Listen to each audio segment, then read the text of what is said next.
Channel లలిత రాజేంద్ర అండి. ఈ రోజైతే ఈ గుడ్డలన్నీ చూసిందా, మేమైతే 6 నెలల తర్వాత అయితే ఇంటికి వెళ్ళిపోతున్నాం.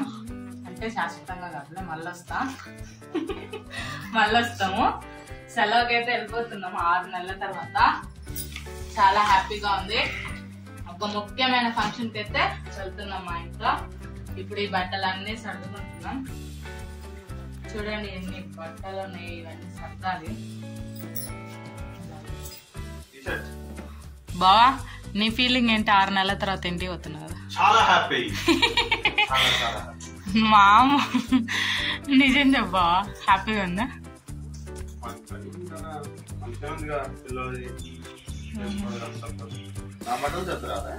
సర్దుతా.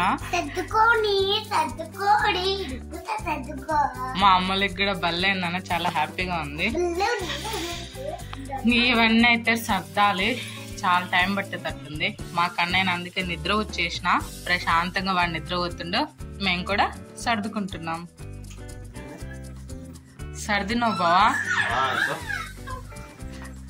బాగానే సర్దినా, నేనే సర్దింది, మా ఆయన కాదు. అమ్మో, ఏం చేస్తున్నావు? ఆడుకుంటున్నావా? డిస్టర్బ్ చేయడానికి ఫస్ట్ ఉండదు. మా కన్నయ్య కూడా ఇంకా లేచిపోయిండు. ఈ అవతారం అంతా ఇలా ఉంది. కాసేపు ఉన్నాక నీట్ గా చేయాలి దీన్నంతా.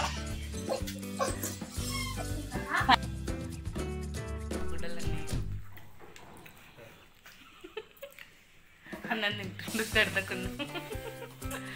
అమ్ము, నీ గుడ్డలు సర్దుకున్నావా? బ్యాగ్ మీద పెట్టినావా? సర్దుదామని కూర్చొని ఆకలి అంటే ఫస్ట్ అన్నం తిండి సర్దుదామని. ఫైనల్ గా అయితే ప్యాకింగ్ చేయడం అయిపోయింది. బాగా అలసిపోయి ఆడుకున్నాడు. మా పిల్లలు అయితే ఆడుకుంటా ఉన్నారు. ప్యాకింగ్ ఇది ఇంకొక బ్యాగ్ అయితే చేసిన. పోయేటప్పుడు ప్యాకింగ్ అయితే అంత అయిపోయింది. ఇంకా సరదాగా అలా వాకింగ్ అయితే వెళ్తూ ఉన్నాము. పిల్లలు పొద్దున్న నుంచి ఇంట్లో ఉండేట వరకు బయటకి అయితే వెళ్ళిపోయినరు. ఇంతే అండి, నా సరదాగా అలా వాకింగ్ చేస్తే ప్రశాంతంగా ఉంటుందని వాకింగ్ అయితే వెళ్తున్నా. మా పిల్లలు చూడండి, వాళ్ళ డాడీ ఎక్కడికో వెళ్తుంటే వాళ్ళ డాడీ తోటి వెళ్దామని కూర్చున్నారు. ఒక రౌండ్ అలా తిరిగేసి వచ్చేసి ఇంట్లో అయితే ఆడుకుంటారు. ఇంకా పార్క్ వెళ్ళి అయితే ఆడిపించుకుంటూ ఉంటాను వాళ్ళను. అలా రోజంతా అయితే బిజీగా అయితే గడిచిపోయింది పిల్లలతోటి, ప్యాకింగ్ తోటి. బాగా ఎక్కడికి వెళ్తున్నావు? ఏం పోగొట్టిండ్రు? ఏం పోగొట్టలేదు కదా.